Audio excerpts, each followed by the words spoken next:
Hello, my name is Kajsa. I'm a voice actor, stage actor and singer. Have you ever wondered what it's like to work as a voice actor? In today's episode, Loganne Digma, a talented voice actress, singer and director, will provide insight into the voice acting industry and share her journey, how it led to her becoming the demon voice of Moana in the Moana 2 trailer. You're listening to episode 2 of Voices and Visions Behind the Scenes.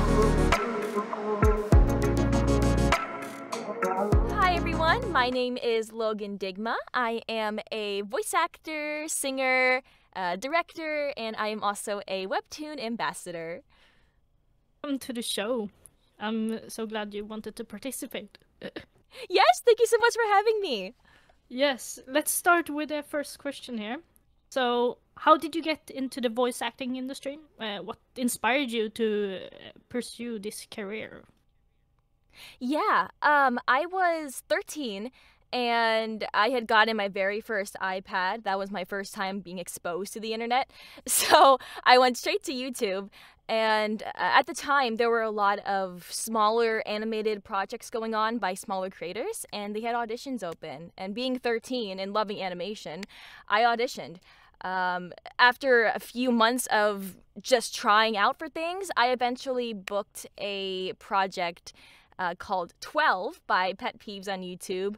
And what really inspired me to kind of go down that path was when I was younger, my parents, I used to have these little like animal figurines, and I would always like make them have silly little voices, make them talk to each other, and my parents would play along, bless them. Oh, that's cute. It's so cute, yeah. And I realized now, thinking back to it, I was already kind of in a way providing voiceover for characters when I was like 7 or 6 years really? old with these little animal toys.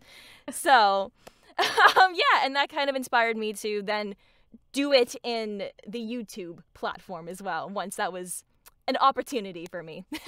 Oh, so lovely. I also used to play with my plushie toys when I was younger and do voices. Yes, me too. My parents and I used to call it the stuffed animal game whenever I would talk with the animals. That's so fun. What was your first voice acting project you worked on? Yeah. So 12 was basically like this animated series revolving around, they were animals too, so this was perfect, right down my alley. A bunch of little talking animals, and it was kind of intense for a kid's show, but it was this animated series on YouTube, and that was my very first project ever, and because of that, I met a lot of wonderful people who realized I was only a kid, so they kind of guided me as I tried to get into this more professionally, and I love them. Shout out to those people for that. But yeah, 12 by Pet Peeves has a special place in my heart. And the creator is currently working on a sequel, and I'm coming back for that. So that's really cool. Cool. So do you have any other experience as an actor, like stage actor, film actor? Yeah. Unlike most people who got into voiceover, I didn't have too much of a theater background. I did, I think, a year of theater in middle school, which is about 7th to 8th grade. In my education, I did it. But in high school, I didn't do too much theater. I wasn't a fan of the theater program at my high school, so I just mainly did it through voiceover. I never did community theater. I think a lot of my experience just came from when I was 13, and I'm like, you know what, I'm just gonna try doing voiceover, and that's why I started doing stage acting a little bit in middle school, but no, I had no acting background at all. Prior to getting into voiceover. Yeah, nothing. That's cool. A cool way to become a voice actor, because in Sweden they try to take, experienced actors or musicians. So it's kind of hard to get into the voice acting industry here in Sweden, which is a bit sad, but yeah. Yeah. And that's something I'll talk about later, that getting into the acting industry here is it's a lot easier than people think it is. But also it has its difficulties, but we'll get into that later. Yeah. So how do you prepare for a recording session, like when you record your covers, or any other projects? And how does your studio setup look like? Yeah, so in terms of like physically getting set up, if it's a morning session, I have, let me see, I have one of these things called a voice straw, and I love to use these before I actually go to record. I have roommates, and I don't like to be super loud in the mornings, so literally you just put it in your mouth like that, and it makes you so much quieter, and you can just warm up with this. It is awesome. Vocally, that's how I warm up, but also I have a monitor here. My actual laptop is not in here, it's out there. But yeah, I turn this on. I have an iPad here as well for my scripts, microphone, and then I have my interface on my desk. You can't see it underneath here. And I just kind of turn everything on, and I just hope that everything's set to go and I don't mess up. Yeah, that's kind of how I go as well when I record. Yeah, if there's a problem, I guess I'll figure that out the hard way. But in terms of my setup, this microphone here is a SE2200 XLR microphone is what it's called. The brand is SE Electronics. My computer, not this, but my actual laptop is just a MacBook. I think it's a MacBook Pro M2. And then I have my interface down here, which is an Audience ID4 interface. I've had my interface and my microphone now for like 4 years, and they're still holding on. Oh, that's good. Is it budget friendly, for those who's wondering? Yeah, I would say if you're looking to move from a USB microphone into an XLR microphone, they're pretty good. Not for starting up, though, because I think this was $300, I think. Yeah, this was $300, and I think my interface was $150. USD, for clarity. Yeah. But, yeah, definitely not, like, if you're just trying it out, I wouldn't recommend these. But once you kind of get into it more and you want to invest more into voiceover, these are great. They're wonderful. They're honestly on the cheaper side compared to most. So, yeah. I mean, Rode is pretty good as well, quality-wise, I think. Oh, yeah. I've heard lots of wonderful things about Rode. I've never owned a Rode microphone, but I've heard a lot of good things about them. I'm trying to save up to a Neumann. Do you know that brand? Oh, those yeah. Are that's expensive. My dream. That's my dream microphone. Yeah. I think here it's like a 1,200, 1,100. Which one? It's a lot. The Neumann. Which model? Like 103? Oh, TLM 103. Oh yeah, I'm trying to save up to that as well. I want that one too. Yeah. I want it so bad. Yeah, but it's so expensive. It's a lot. It's a lot. So, gotta start with an SE or a Rode for those. Oh, yeah. You have also a YouTube channel where you upload covers. And is that primarily for you to build up your name as a voice actor? Or is it because you just wanted to become a content creator? Yeah, so before I didn't take voiceover seriously until I was maybe 16, 17. So I did covers way before voiceover.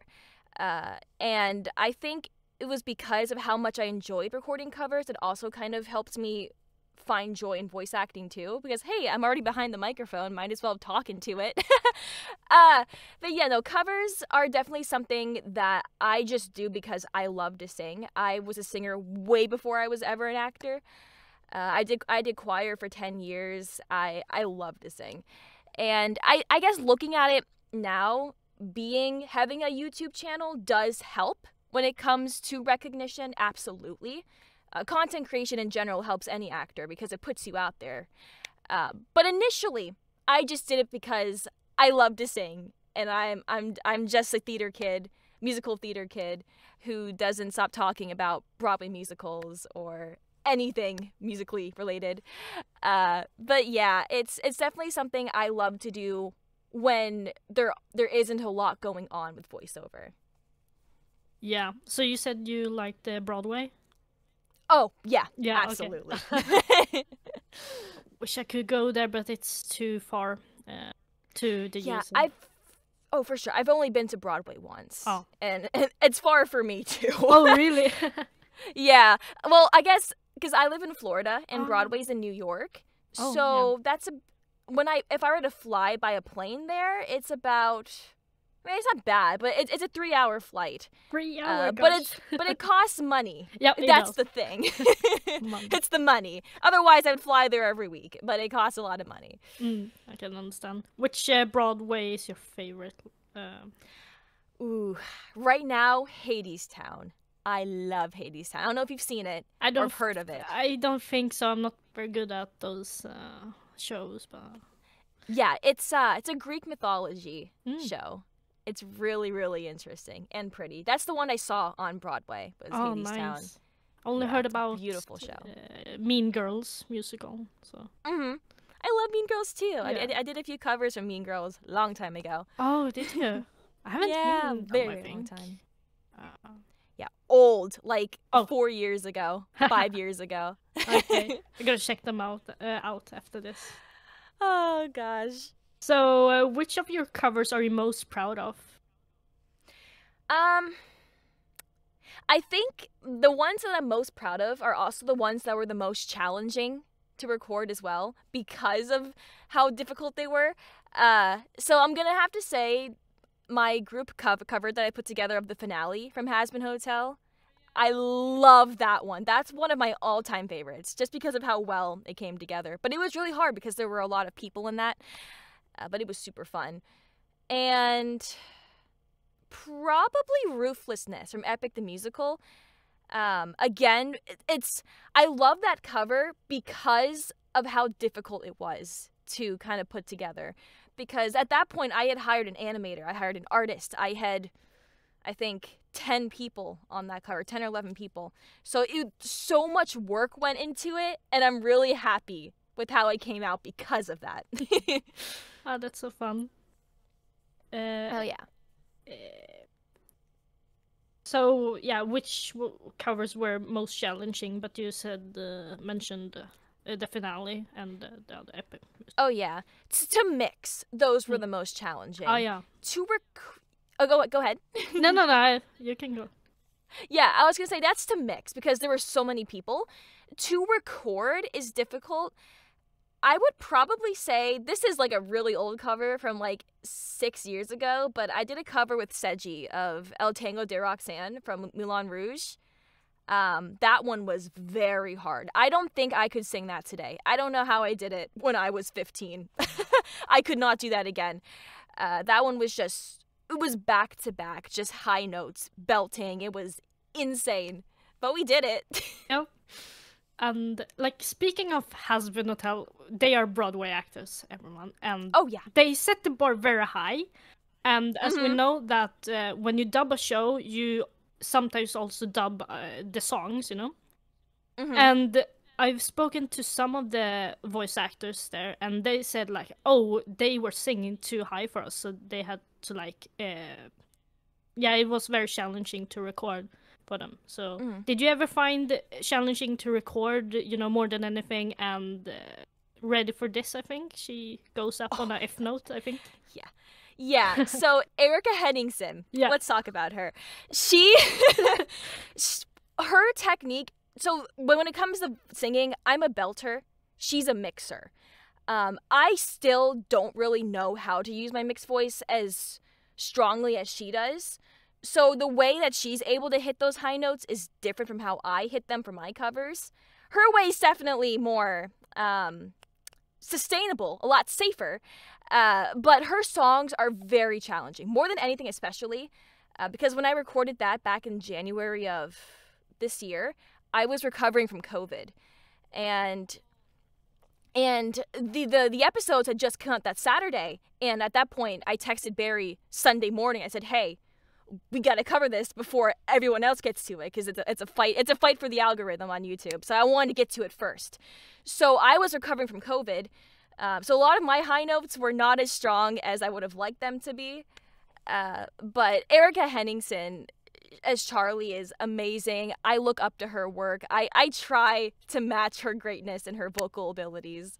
Ready for This was also very, very hard. But it wasn't as bad as More Than Anything because More Than Anything was like drawn out long high notes. But Ready for This was quick. So like you didn't have to worry about sustaining it. I think that's the difference. So why Ready for This was easier for me.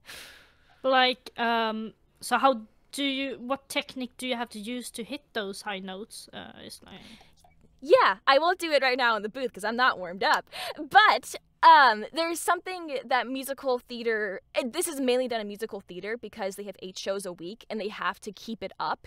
But it's called mixing, and it's basically using both your chest voice and using your head voice to not be super loud when you project or when you sing higher notes, but you're letting a little bit of air come through so it's still healthy. It's really hard to explain. It's more of you just have to try it. But I'm a belter, meaning I sing a lot from my chest. I'm loud. I can go high and loud, but I can't sustain it, which is where mixing comes into play, where it helps you sustain those higher notes in a safer way so you're not just screaming. And that's what a lot of Broadway actors do because they have to do these shows 8 times a week, you know? They have to make sure their voices aren't tiring themselves out. So they have to mix. They have to. Yeah, I gotta practice on that technique as well, I guess. Yeah, I'm still learning myself. I think through a lot of the Has Been Hotel songs I've had to do as Charlie, I've definitely learned how to use my mixed voice a lot more. And thank you, Erika, for teaching me. But, thank you, Erika. Thank you, Erika. Queen. But yeah, Queen, love her. So, as for someone who might be also interested in recording covers, how do you obtain the legal rights to do it and, you know, publish it? Public. Yeah. So I've been learning a lot more about that recently too. It changes depending on like which company you're. So let's say Disney, for example. Disney is a lot. You'd think Disney would be hard to get a license from. It's really easy. I've had problems with smaller content creators trying to get a license from them. I've had more problems with like indie developers than Disney, which is weird. But it just depends on, you know, what song you're wanting to cover. So when it comes to YouTube covers, there really isn't. People are afraid you're going to get struck for covering songs on YouTube. You won't. You might get copyright claimed if you want to make money off of it, but that doesn't affect your channel. That's just, you just can't make money off of it. So if you want to upload a cover to YouTube, no one's stopping you. That's totally fine. But the problem is when it comes to monetizing it. If you want to make money off of your cover, then you need a license. And when it comes to licenses, I personally use, for a lot of my covers, a website called karaokeversion.com. And you can buy a license for their instrumentals for about $70 per song. And through that, you're able to monetize on YouTube. You can release your songs to streaming, which is why I don't have a whole lot of songs on streaming because of how much it costs to buy the license. Expensive. Yeah. So that's why I put a poll saying, which one do you want? You get one. You don't get both. But yeah, so if you want to upload a cover to YouTube, you can. It's copyright fair use. YouTube allows you to do that. YouTube is a free platform to do that, so no one can stop you. Absolutely. I thought they would copyright strike you to upload. No, not at all. Unless you're making money off of it and you are specifically told you can't do that, you're fine. Yeah. But I've seen some content creators use Patreon also, like in their description, like, oh, if you want to support me, do it by that isn't illegal because you still earn money sort of your content. Yeah, that's different because you're making money not from the video itself. They're just wanting to support you.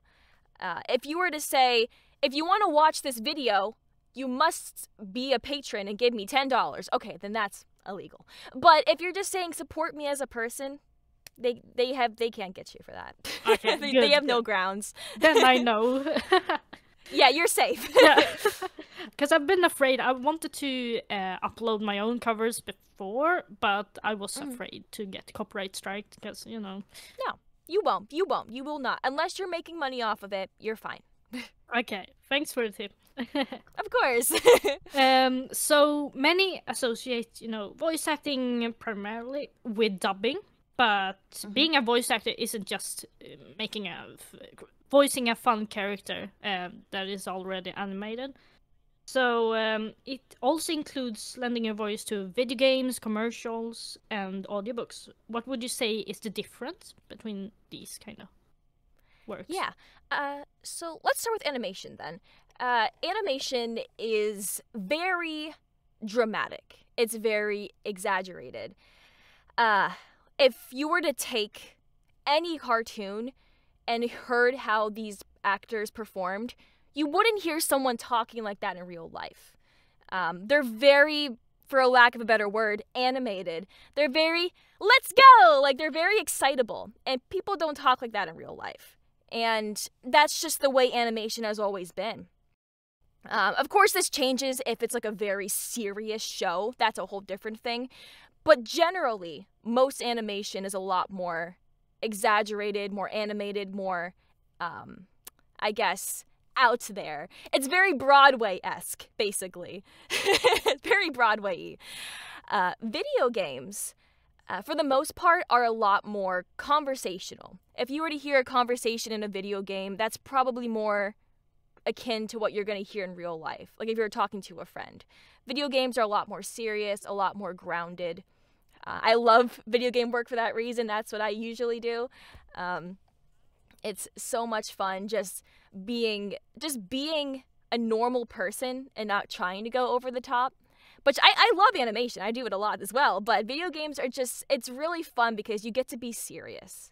Like, and you get to bring life to a character in a different way that you wouldn't get from animation. And commercials are a whole other ballpark. I do commercial auditions a lot for my agent, and it's a whole different realm because, one, there's different styles of commercial. And sometimes there are character commercials where you are a character, but even then, you still can't be too in character because it has to fit the commercial, which is really interesting. And most actors have a commercial voice too. So like if I were to read this question as a script, what would you say is the difference between voice acting for animation, video games? Like it's a lot monotone sort of? Monotone. Yeah, in a sense it's very monotone-y, very narration-y is how commercials are. But they're still fun. Like I like doing commercial auditions. People don't. I do. But I guess it's just not as, you don't get to have as much freedom as you do with video games and animation. Yeah. And the same can be said with comic dubs. Comic dubs can go either way for animation or video games. It just depends on what you're dubbing. Like with my webtoon stuff, for example, a lot of that I tend to direct my actors the more animation route because the stories tend to be a bit sillier. But if it was a very, very serious story, I would direct them the more video game route where, okay, I need you to just be as normal as you can. Don't over exaggerate. Be normal. Yeah. What is a normal person in real life? I wonder. Yo, what is the definition of normal? Yeah. You know? That's so true, actually. And the comic dub, did you you mentioned a little bit. Yeah. A little bit. Comic dubs, again, it really depends on the story. Most comic dubs I've worked with have been very animation-like, so a lot of them are a bit more exaggerated. So I could honestly just say comic dubs and animation it's the same kind of acting style. But again, I've also worked on comic dubs like, what's a good example? There's one called Purple Hyacinth, is a webtoon series I've worked on. That one's very serious. It's a murder mystery. So I would direct that one a more serious video game route compared to, all right, team, let's solve the murder, because that's not how they're gonna act. That's not how it's gonna sound. Too excited. Too excited, too out there. Yeah. So could you briefly describe what a recording session in a booth looks like for those projects you done that you can talk about openly? Yeah. For the most part, I've done a few on Discord like this, with the camera on microphone. But I've also done a few through a program called Source Connect, which is something you have to buy separately. And basically, you can't see them, you just hear them. I was once in a session, I guess. I was only talking to one guy on the other side, but apparently he was in a studio of like 20 other people. I didn't know they were there until the end. I'm like, oh my gosh. But yeah, sometimes I sit down like I am right now. But if it's something where I have to shout or I really have to project, I'll stand up. Yeah, I log into the session on whatever, Zoom, Discord, Source Connect, and I usually use my iPad for the script. I just have this right here, and I stand here and make sounds into a microphone until they like it. Yeah. And then once we're done, I also record sometimes with my program in the background in case they want a backup, like we're doing right now. And I email them that file when I'm done, and then we never talk again until the next session. That's so fun. What is the biggest difference between being a voice actor or stage actor or film actor even? With being a voice actor, the audience doesn't have to see you to understand what's going on. I think with a lot of stage and film acting, they're not only listening to how you sound, but they're also seeing what you look like. They're taking in, okay, this person looks younger, so they're probably a younger character. This person looks like they're older, so they're probably an older character. And they're judging how you're moving and what your face looks like to understand the character. But with voice acting, all they're getting is your voice. They don't know anything about this character until they hear what you sound like. Not what you look like, what you sound like. And I think, especially nowadays, people are paying a lot more attention to voice acting than they did a while ago. So I think, respectfully, voice acting can be harder in some ways than stage and film acting because of how important it is to say words very specific ways, to watch when you pause in a line, how quick you say a line. Because with stage acting, you have your body to rely on. You can communicate to the audience through movement and through your face, but you can't do that with voice acting, which makes it very fun, but very difficult. Yeah, it is. What are the biggest misconceptions about, the voice acting industry itself? Would you say? I think one of the biggest ones is that it's easy to get into. Professionally, I should clarify.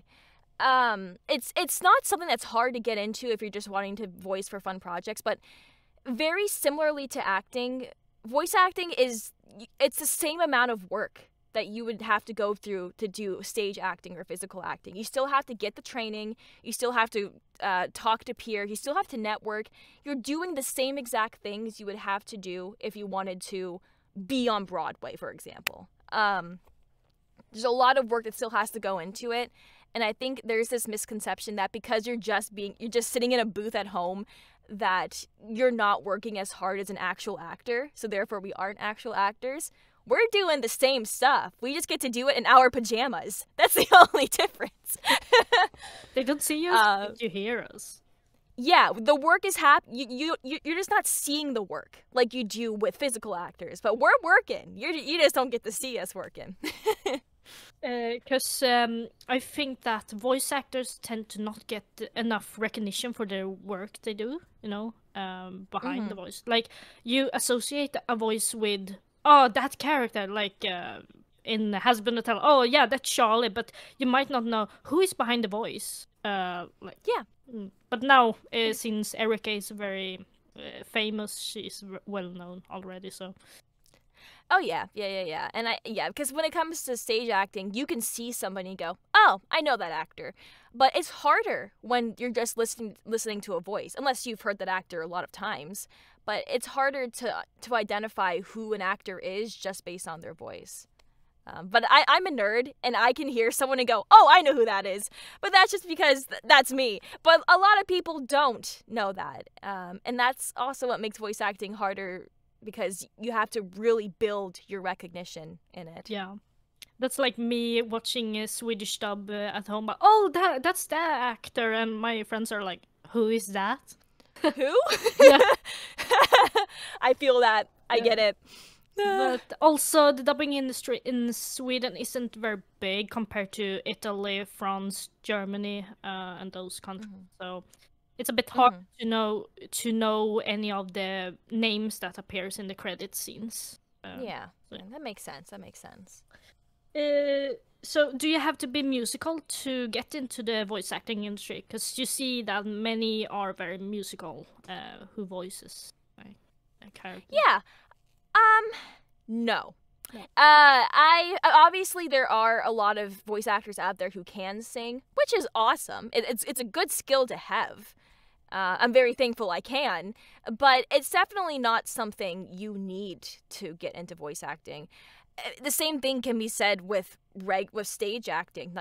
Not all actors can sing, but there's plenty of successful actors out there. I think singing helps because it teaches you how to safely use your diaphragm. It teaches you how to have good breath control and breath support. But singing isn't a necessary skill, because the last time I checked, the last role that I voiced that ever sang was like 2 years ago. I rarely sing for anything. It's cool when actors get to sing for their roles. That's awesome. But it's definitely not something you need. I think it helps from a technique standpoint. It helps, again, with your breath control and being able to sustain your voice. But it's not something you need. It's not a skill that's required. Not at all. Okay, good.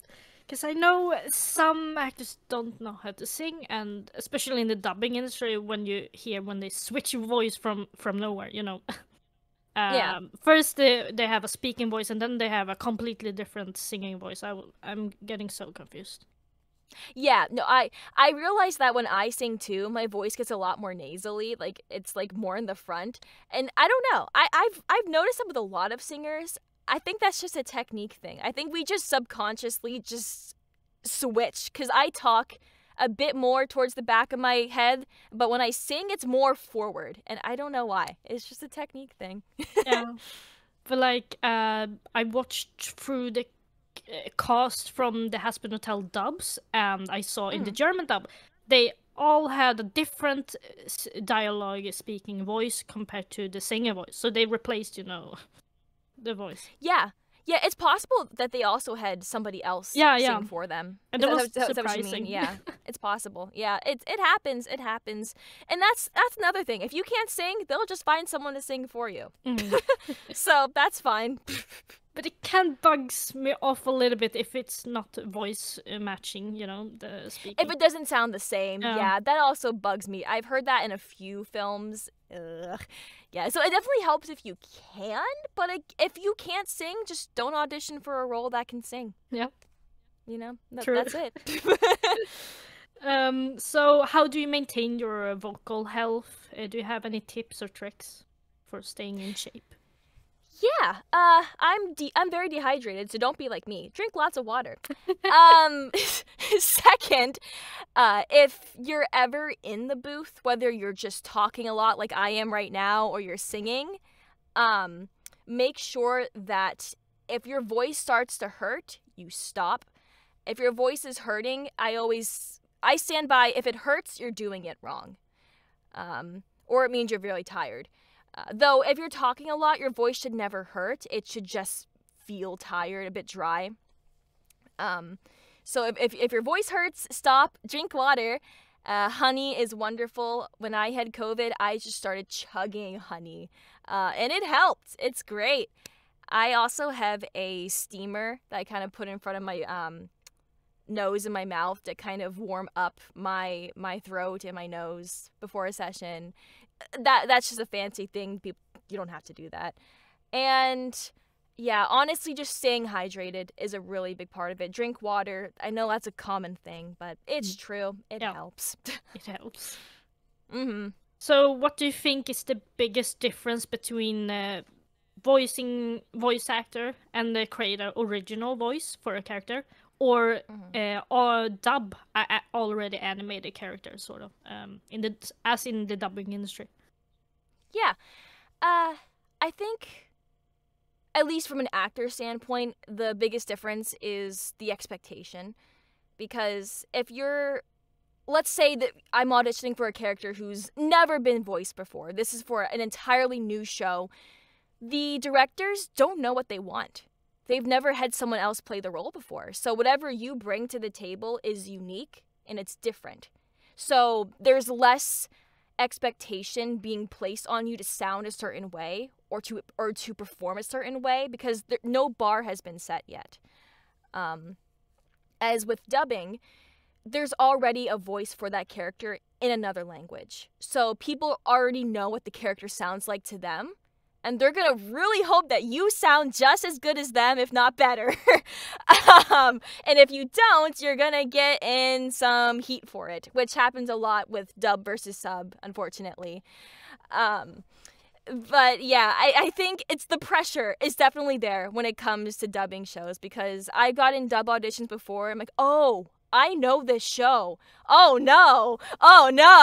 So now I have this voice in my head like, okay, I know what she sounds like in Japanese. So now I have to try to sound like that. And it's a lot less free as voicing a character who's never been voiced before. But sometimes directors don't care. Sometimes directors say, just do what you want. You don't have to sound like them. Which in that case, great. But most dub auditions I've gotten, they want you to sound as similar to the original as you can. Yeah, they're trying to voice match as much as possible. You can hear that in the Disney movies if you watch multilanguage videos. So yeah, especially Encanto. I was listening to the Spanish dub of Encanto, and yeah, so some of the actors from the English version are also in the Spanish version. But you can hear that with the actors who had to voice match the English version, they sound very similar to the original, which I always think is really interesting. And I can actually talk on that a little bit later when you ask the Moana question. But it's really cool. Yeah. So do you think that the voice acting industry is bigger in US compared to other countries because of majority of the films are produced in USA? I think it's bigger in the sense that a lot of our films are adapted to other countries. Not that our industry is bigger, it's just a lot of our films make it to other countries. Whether that's because of their success or just because the rights were bought from another studio in another country. I think there's this reality that it seems like it's bigger here because we have Hollywood, we have Los Angeles, we have the big name cities here. But just because we have these big name studios, it doesn't mean it's necessarily bigger here. It just means there's a lot of opportunities here. But there's still opportunities in other countries too. But I think it just appears bigger because a lot of our films make it to other countries to be adapted. Time for the quiz! All right, let's do it!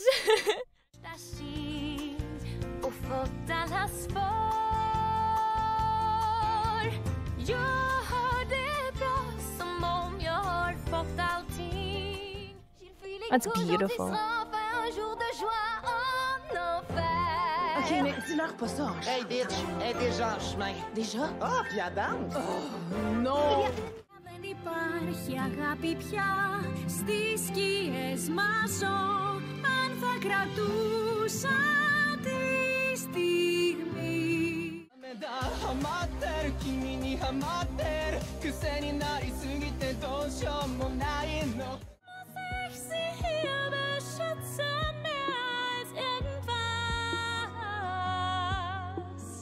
Wollt so sehr rausfinden, wer du warst. Das macht mich so froh. Sofrido, o extermínio é divertido. Também não dá, não sente o solo, baby. Oh yeah, but it up a battle. No te exaltes. No, y el perdón será. Los muertos también pueden ser que cambien. Si su vida intentan mejorar. Per starti accanto. Lo di tutto farei. The first one. Let's start. Oh god, I'm about to offend so many people. All right, guys. So, disclaimer: I've only ever taken Spanish. First one, I put Swedish. Yeah, that's correct. Really? Yep. No way. Okay. The second one, I put German. Nope. It's French, Canadian, French. French Canadian. I should. My grandmother was French Canadian. I should have known that. Oh, okay. Ugh, dang. Okay, that's fine. Okay, so Third that one. means this other one is wrong. Third one, I put Italian. It was Greek. It was Greek. Okay. Oh yeah, so that means I have Greek for a different one. Okay. 4, I have Spanish. Japanese, so. Japanese. I thought hadn't you dubbed the show that was Japanese? No. I mean, I don't hear the Japanese audio. I just Oh. dub it straight into English. I thought you heard at the same time as you dubbed. No. Just for the voice reference when I auditioned for it, but after that, I never hear it again. Oh, because when you dub in other countries, you hear the original and then. I personally have never done that, but I know people who do. Yes. Oh, goodness. So the fifth one you put. The fifth one, I put Portuguese. Okay, that was German. That was German. Okay, see, this is where it's going to get all mixed up now. Because the last ones, I have Japan, Greek, and then French Canadian, which we've already gone through. So the sixth one was Portuguese. Okay. Yeah. And then the seventh was Spanish. Spanish, okay. And the eighth was Italian. Italian. Yeah. Which one I said? I think I said 3 is Italian. Because I don't know any Italian words, but I was listening for the accent to see if I could just figure it out that way. It didn't work. But I think Greek and Italian is not close, but this can sound a bit similar because they are very close to each other and due to that's true. historical history things you learn in school. Yeah, interesting. Well, you know what? I am glad I got at least one right. Yeah, the Swedish one. I got Swedish! So what do you think about the Swedish words that what you heard? Because I didn't play as much. But... Yeah, from what I remember, it was, again, I didn't know any words in Swedish. I was listening for the accent. That's what I was listening for a lot of these, because I don't know any other languages. I was just trying to hear the accent, which clearly didn't work, but it worked for Swedish. I've just watched, and I know someone who is from Sweden, so like I was able to at least hear that a little bit. But that was it. It was just an accent thing. Would you say it's easier to break into the industry, voice acting industry, if you're born into a family already working in it, or just if you're a celebrity? Yeah, you know, as annoying as that is, it's true. Unfortunately, if you have a father or a mother who's already a working actor, the door's right there. Especially if there's an actor who knows people and they're already kind of known. Because the hardest part about breaking into the acting industry is networking and making connections. And if your parents are already people who've made those connections, they can just give them to you. And that's less work that you have to make. And I think that's why a lot of celebrities' children are also celebrities, because their parents knew people. So their parents introduced their friends to their kid, and now the kid's a working actor. Yeah. And that's just how it goes. And it's just a networking thing. So it's easier on that front, but it's the same amount of work you have to put in. Even if your dad's Robert Downey Jr., you still have to go to acting classes. You still have to put in the same work that anybody else would have to put in. Nothing can change that. It might be easier to afford such things, but you still have to put in the work. You still have to talk to some people. You still have to make yourself known. But I definitely think having a parent who's already in the industry helps. Well, I know it helps. Yeah, for sure. Do you think that celebrity casting in shows and movies creates a problem and prevents other voice actors to receive roles, you know? Yeah.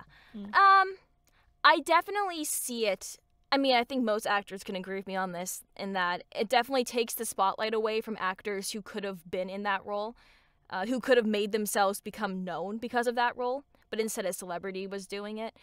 I'm also a business student at my university, so I understand why they're casting celebrities. I get it. But consider having somebody who is a voice acting professional, someone who only specializes in voiceover, taking on that role and giving them a chance to be seen. Again, I get it, because celebrities, it's leveraging by people. It makes you more known as a company if you have a famous person. I get it. But it's like when the Mario movie came out or the Garfield movie came out.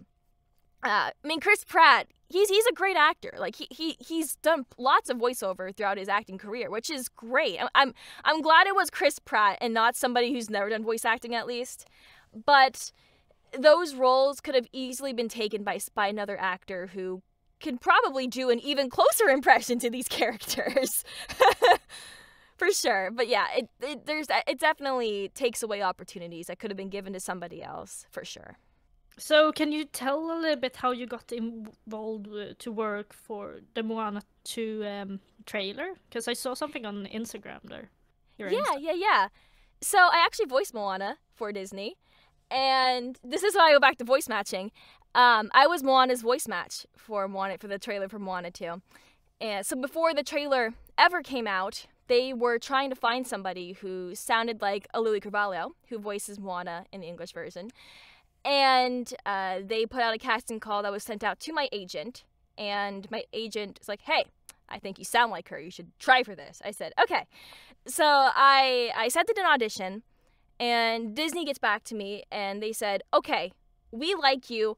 Read it again. So they give me the same script and I just read it again. And we keep going back and forth like 5 or 6 times. Like I would read as Moana and they would change the script, because what we were trying to do was to make the script short enough to match the trailer. Because the trailer is, I think, like a minute long or a minute and a half long.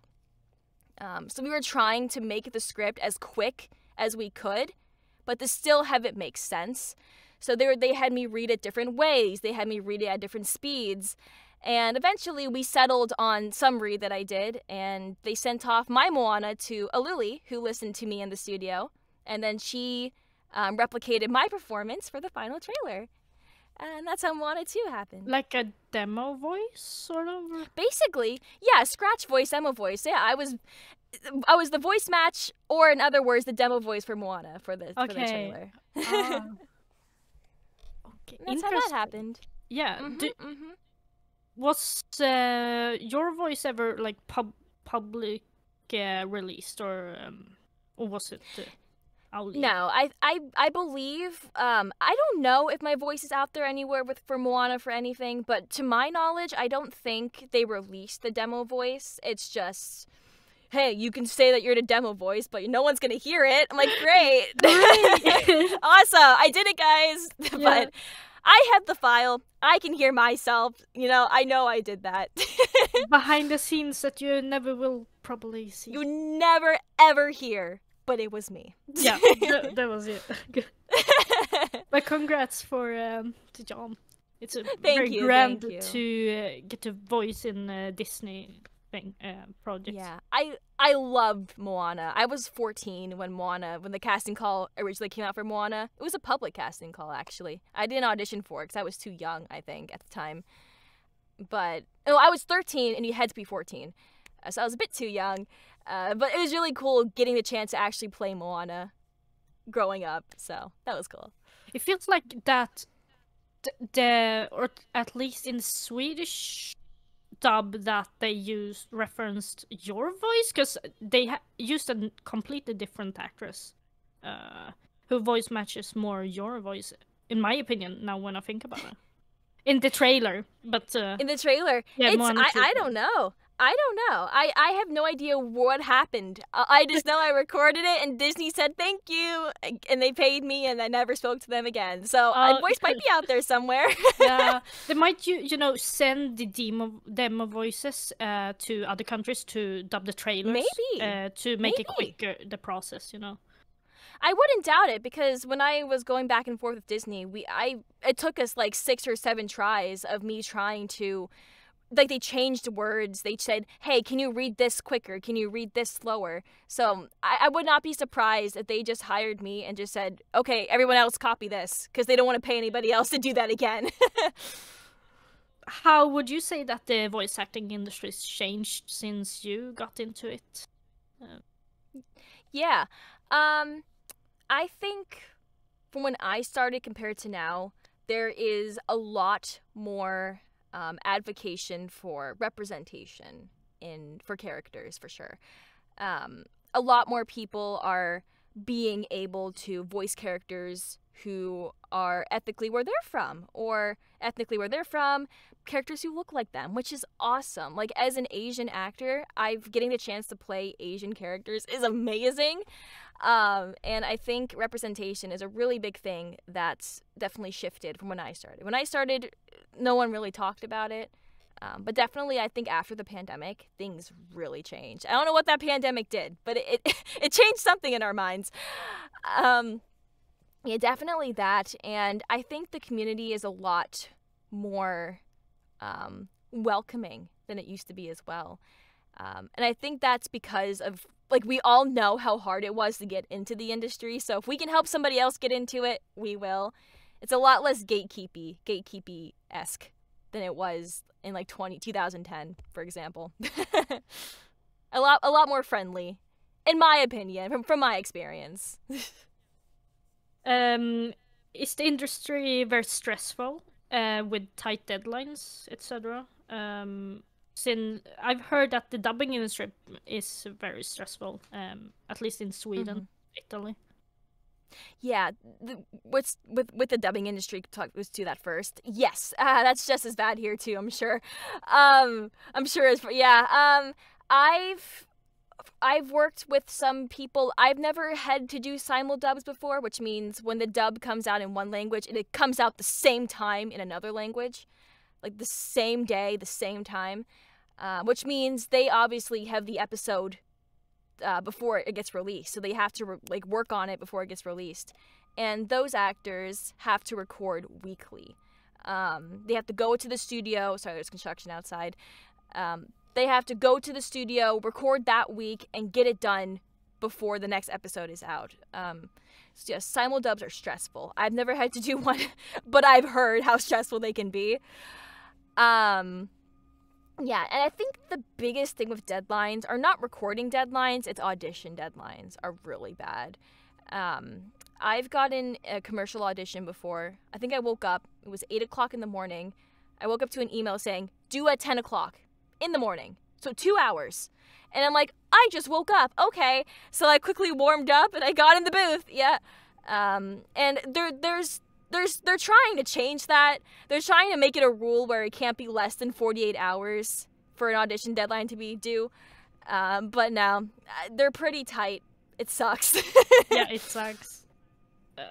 It makes you not get the opportunity to always do your best work because of that. I can see that. For sure. It's so sad. It has to be like that, but welcome to the voice acting industry. Yeah, they're trying to fight for extended deadlines, but not much is changing right now. Well, I have to wait 10 years. Yeah.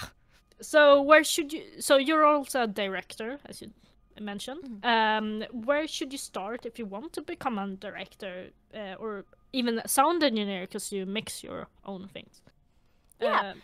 Educational connection wise. I got into directing. Well, I was a voice actor before I was a director. I think a lot of directors were actors first. I'd say you're more likely they were an actor than not. And that's how they know how to direct an actor, because they've been an actor. They know what they're looking for. And getting into the directing industry, my way I got in was different, because I just said, okay, I'm a director, and I just started doing it. But if you're wanting to get into it from a professional standpoint, there's definitely classes you can take for directing. I've seen them done online. I've also seen them done in person at Like, I think my university teaches classes on directing. Yes, I took one, duh. Oh, that's right. And, yeah, so there's definitely classes you can take for directing. And from my experience, most of these classes are going to treat you like you're an actor because you have to know how to act to know how to direct, or somewhat know how to act to direct. Yeah, education, online classes, you can take classes in person. Sound engineer, I think, is more so something you need to go to school for because that's something you need to really study. I'm a sound engineer for my own stuff. Most voice actors are. Most voice actors know how to mix their own audio because you have to know how to send it off and sound somewhat decent to a director or a client. But in terms of my mixing experience that I've done for projects, that is more so self-taught. But again, there are classes you can take on that. Universities, I think I almost went to university for an audio engineering degree. I decided not to do that, and I went for acting instead. But you can do that. Yeah, again, if you're not in a place where you can go in person, just look online. There are plenty of online opportunities just to introduce you to audio engineering, to introduce you to directing, for sure. Which DAW do you use? Digital Audio Workstation, or what it's called? Yeah. Digital Audio Workstation or Workplace. I don't know which one. Yeah, I personally use Adobe Audition. I have the whole Creative Cloud thing because I'm a university student, so I get a bit of a discount on that. Nice. Yeah, but yeah, I use Adobe Audition. I know people who've used Audacity, which is free. Adobe you have to pay for. Audacity's free. I know people who use Reaper as well. There's a free version and a version you pay for. But I personally use Adobe. I love Adobe. Super easy. Yeah. I use Pro Tools Studios. Oh, yes, Pro Tools. I forgot that one. Yeah, Pro Tools is also a good one. But very expensive. Yeah, but expensive. That's why I just use Adobe. Yeah, I bought the full license for Pro Tools Studios. So. Oh, do you just buy that once? Or? Yeah. So can you talk about the online dubbing studio? How do I pronounce this? Helvetica. Yeah, Helvetica Dubs. Yeah, Yes. can you tell about how you got involved in some projects? Yeah. Helvetica I founded when I was 15, I think. I was 15, yeah. And this was before I was a Webtoon ambassador, but I loved Webtoons as a little 15-year-old kid. And I had a group of friends. So I was already kind of voice acting at this point because I started when I was 13. So I had friends from that project who also voice acted. So I said, hey, come to Helvetica with me. So I dragged them over to Helvetica from 12. And they kind of helped me they helped me get started. They provided some voices for our first comic dub we ever did on Helvetica. And it was just a fun idea. It was just something I wanted to do between friends. But for some reason, that comic dub known as Lore Olympus went viral. So I had a friend named Asel, and he was already, I guess, working with Webtoon at the time, but he referred me to Webtoon. He's like, hey, Logan does Lore Olympus. So Webtoon reaches out to me, and they asked me to join their ambassador program. Oh, that's so cool. So me being, I think at this point, 16, I'm like, yes, absolutely. So now I'm doing what I was doing, but I'm getting paid for it. Oh and my gosh, that's so cool. wow. Yeah. And because I was getting paid for it and because we were gaining that recognition, I was able to hire more actors and kind of grow the studio from there because I was getting the money to do so. I was getting the money to pay editors, to pay actors. Yeah, and the studio just kind of grew from there. I call it a studio, but we're just an online thing, just not a physical studio. I guess in a sense, this is my studio for Helvetica. But yeah, everyone works remotely. We all live in different parts of the world, but we come together to dub little comics for Webtoon, which is really fun. Can freelance voice actors get opportunities for auditions, or is it that completely closed for? Yeah, so I love getting asked this question because it changes all the time. Right now, as of me saying this, it is technically closed, but but I never say no to getting an email. So if anybody is interested in voicing for Helvetica, I will. My email is helveticadubstv, which hold on, let me spell it. HELVETICADUBS, helveticadubstv @gmail.com. Technically it's closed, but if you sent me an email with like your demo or a voice sample, I will listen to it. You didn't hear that from me, but I will. But yeah, if you want to, feel free. I'm always happy to listen to people. Even if I'm not actively looking for someone, I'm happy to still listen in case I do need another voice. You never know. So, as a director in voice acting, what is the hardest part of guiding a performance to achieve the desired direction you want it to go? Yeah, and especially with conveying, emotions into the voice performance. Yeah, I think the biggest, like the thing I always encounter when I direct actors, it's the same problem every time, and they're getting into their heads too much about it. When I do this too, when I get into a session, I'm like, okay, I have to be this character. I have to do this right. Oh my God, I have to do this perfectly. It's okay. At this point, like, as a director, I hired this actor because I know they can do it. And I think a lot of actors just get nervous because they have this expectation of how they want to sound. And they think I'm gonna get mad if they don't sound that way. And I think a lot of actors are just a bit nervous getting into the booth because they're just so stressed out. Because, like you said, it's only our voices that are gonna get heard. So it's all about just like getting them to let go, be a little silly, have fun with it. Don't act. Of course, it's important to sound good, but just have fun with it. And if we have to do a few takes, that's fine. If you mess up, who cares? It's just me and you. And I think that's just something a lot of actors deal with, is just getting into our heads too much and just working ourselves up when we don't have to be. We're just actors. We're playing pretend. So, I don't know, do you use a lot of, technical terms in the voice acting industry that differs from other, mediums, sort of, like on stage acting and film acting? So, like, yeah, Walla, looping, ADR. Can you explain a little bit of that? Yeah, so ADR, which is basically dubbing, stands for, let me think, I think it's automated, or is it, hold on, let me see, I think it's automated, no, is it auto, let me see what it stands for real quick. And no one ever knows what ADR stands for, we just say it all the time. ADR, what is that? I don't know. Yeah, I don't know. Alright, ADR session, I don't know what it means. Oh, yeah, automated dialogue replacement is what ADR stands for, which is dubbing. Dialogue replacement is dubbing. That's not important. That's just what it means. And yeah, that's one word that gets thrown around a lot is ADR. As you mentioned, walla. Walla just means basically improv, which is what theater people use.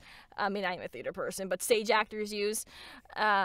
If let's say there's a crowd of people and we need a bunch of voices on it, people form walla groups, and it's like them and like maybe 5 or 6 friends. They all go into studio, and the director goes, all right, you're angry. Just say angry words. And they just start shouting at each other, and they just keep going for like 5 minutes, and that's it. And that's a walla group. A walla is just a group of people saying a bunch of words that fit the scene. There's no script. There might be some guidance, like, the world is ending, act scared, but they're not going to tell you what to say. Yeah.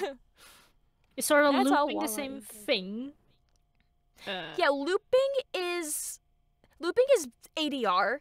Okay. In a sense, looping, I feel like the words are kind of used interchangeably. With looping, I think I've never done looping work, but to my knowledge, the difference with looping and ADR is, let me just look this up super quick just to make sure I'm not giving wrong information here. No, it is basically the same thing. Yeah, okay. Yeah, it is the same thing. So, yeah, it's used differently, but there are situations where I have seen people go into ADR sessions, but they called it looping sessions. And when they record, they don't record, like, the entire episode. If that, like, they only record, like, a handful of lines. And they keep going back and just doing that one line over and over again. And those lines are called cells. That's a vocab word. So they're called cells. Each line is called a cell. And sometimes directors pay per cell. Sometimes they pay per hour that you're in the booth. According to Google, there's no difference, and according to my knowledge, there's no difference. I've just seen it used different ways in how they record, but I think it's still the same thing. Confusing. Because you can do ADR for like live action movies. They don't always, you know, keep the original sound from the set. Yeah, sometimes they also change the sound effects as well. Sometimes. It just depends on what the studio dubbing it has available to them. And I have seen them just change everything before, which is a lot of work. Good for you. I would rather just try to get everything except the voices if I'm trying to adapt it. But yeah, that's really it. There's a few like smaller things like CM and OM, which are letters, which just mean closed mouth, open mouth when we're performing for ADR. So if a character's gasping, in the cell, it would say OM, meaning open mouth. So they want an open mouth sound. Oh. That's things like that, too. Makes sense. Mm-hmm. Yep. So, do you have a favorite project or character that you worked on voiced? And what made it special? Oh, yeah. I think one of my favorites, the character isn't the same project. So I think it was 2021.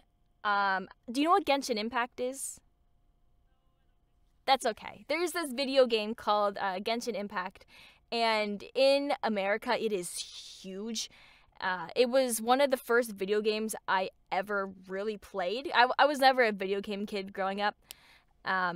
So I happened to get into it, and I voiced this young boy named IU, and he's very special to me because he reminds me of how I was when I was a kid. He's one of those kids who grew up way too young. He was already very mature for his age, which is what I had to do growing up.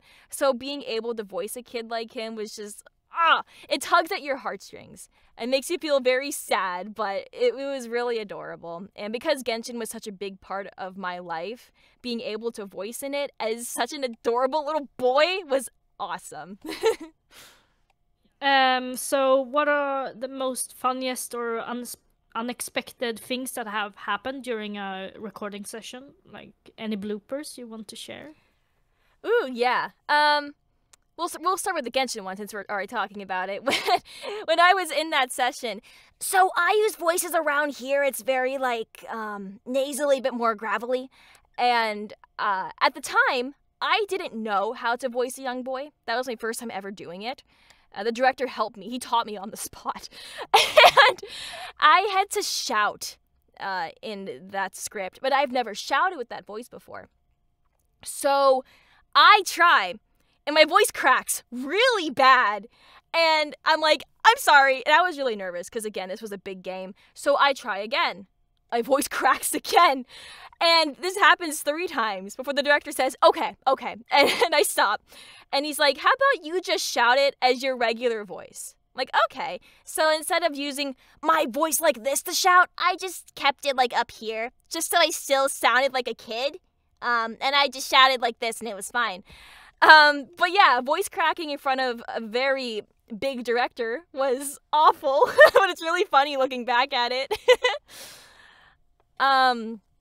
Yeah, another blooper was I voiced in this other video game called Doomsday Paradise, and I played another character. She wasn't shouting, but she was just a bit louder, just my regular voice.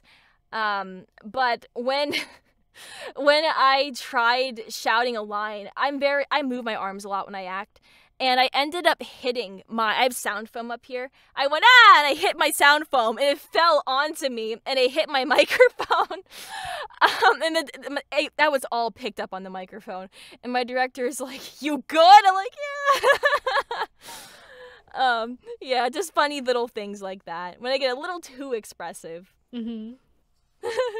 Yeah, that's what you don't see, get to see, you know, from the behind the scenes, which is nice that you want to share with us. Oh yeah, lots of bloopers, lots of accents, just moving around. It happens a lot. So, are there any voice actors, singers who particularly inspires you for the work you do? Yeah. Most recently, he sadly passed away, but James Earl Jones, wonderful voice talent. For context, he played Mufasa in The Lion King. He played Darth Vader in Star Wars. Growing up, he was a big reason why I wanted to get into voiceover. I loved his work. He had such a rich and full tone, and he was a great guy. So he made me aware of voice acting. But then as I got into it more, there's an actress named Christina V. Yeah. Theo Christina V, yeah. Miraculous. I love Miraculous Ladybug. Yes, I love Christina V. She's also a singer too, which really inspired me because she was both actor and a singer. So am I. So hearing her do covers of songs and also pursuing voice acting full time, I'm like, wow. That's kind of what I'm doing. So growing up also, I loved her work. A lot of my acting styles, especially with animation, I take from her. She's very expressive with her animation work. I try to be as well. Christina V is a great one. And I'm trying to think if there's anybody else. Off the top of my head, I can't name anybody else, but D. Bradley Baker is another actor who's... I don't do a lot of creature and monster work, but he does. And somehow, every freaking animated movie you watch or video game, if you hear a monster or a creature sound, it's most likely him. He's amazing. He's really cool. Yeah, D. Bradley Baker, for sure. So, how did you react to Hazbin Hotel, the language use and the darker tones? Because it's not often that you get to swear in animated shows, you know? Mm-hmm. So how did you react to that? Oh my gosh. So, when the Hazbin Hotel pilot came out, I had already known, like I knew people who were in the pilot. We were already friends, so we were already talking, like, oh my gosh, this show is awesome. We get to swear. I'm like, yeah. So when it was announced that it was coming out to Amazon Prime, I'm like, wow, we're going to swear on Amazon Prime as an animated show? Awesome. I think it really helps with pushing away that agenda that animation's only for kids. Because when people see Hazbin Hotel, especially the older generations, they're gonna think that's a kids show. No, it is not. No, it's not. It is not. And I think Hazbin Hotel really helped with kind of saying, okay, not all animation is for kids. It doesn't have to just be for kids. This is why. And they really set up the stage for other animated shows. Yeah, and it does bother me that most people think animation is for kids when I'm an adult and I love animation. I've always loved animation. Yeah, and I think Hazbin Hotel really paved the way for future adult animated shows. What upcoming projects are you most excited about to work on? And yeah, we can start with that. Cool. Let's see. Well, as of today, Friday, tomorrow, I have a song cover coming out of Smile Like You Mean It. It's a Hazbin Hotel fan song. And I'm really excited. I got to work with my friend Kieran, who voiced Husker again. He was our Husker in the finale cover that we did. He's really cool. I'm excited for that to come out tomorrow. In terms of other projects, I can't say what's coming out, but there are a few video games I'm in that are coming out. I'm really excited for everybody to see them. One of them I can talk about just came out on the Nintendo Switch, which is cool, called it's the Doomsday Paradise one I mentioned. Check it out, guys. It's really fun. And yeah, those are the two at the moment. Yes. And where can our listeners follow your work? Yes, you can check me out on YouTube, which is just my name, Loganne, Loganne. I'm also on Twitter at Loganne_Digma. The same thing for my Instagram. And I think that's it. Yeah. So, if you could voice any character, real or fictional, who would it be and why? Ooh.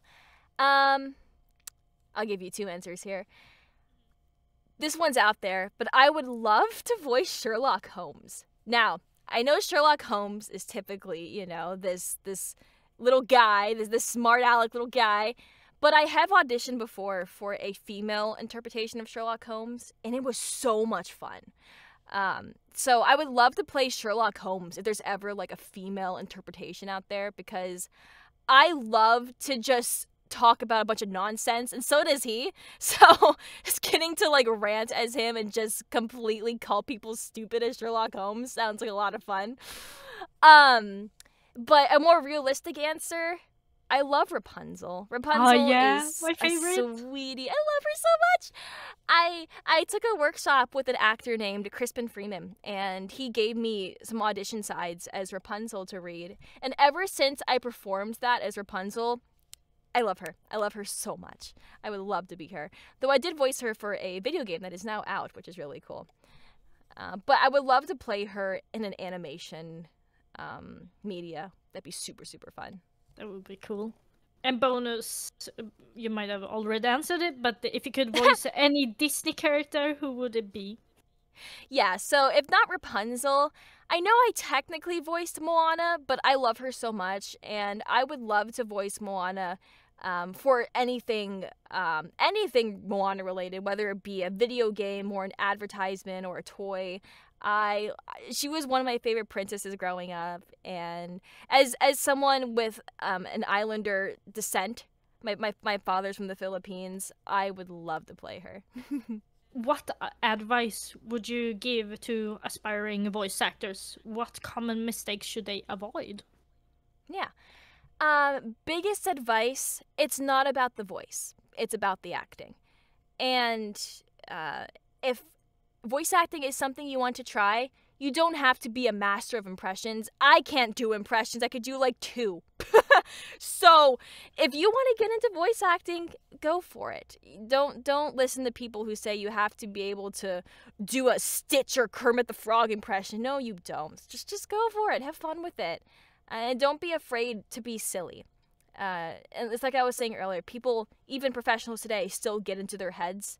Just don't be afraid to be yourself. Bring something that only you can bring to the character, for sure. And common mistakes they should avoid, exactly that. If you feel like you're thinking too much into this character, if you keep saying a line over and over again and it doesn't sound right, stop, take a second, think about it, drink some water while you're at it, breathe, and then try again. You don't want to get into your head too much, because that's what makes reads sound, I guess, monotone or inauthentic. The best reads are the reads where you're truly yourself. And that's the best advice I could give. Really good advices. Thank you, Logan, for participating. It means a lot to me, and thanks for sharing all of your experiences as a voice actor and singer. Yeah, thank you so much for having me. I love to talk, so thank you for asking me. And make sure everyone to check her out and listen to her covers. Thank you.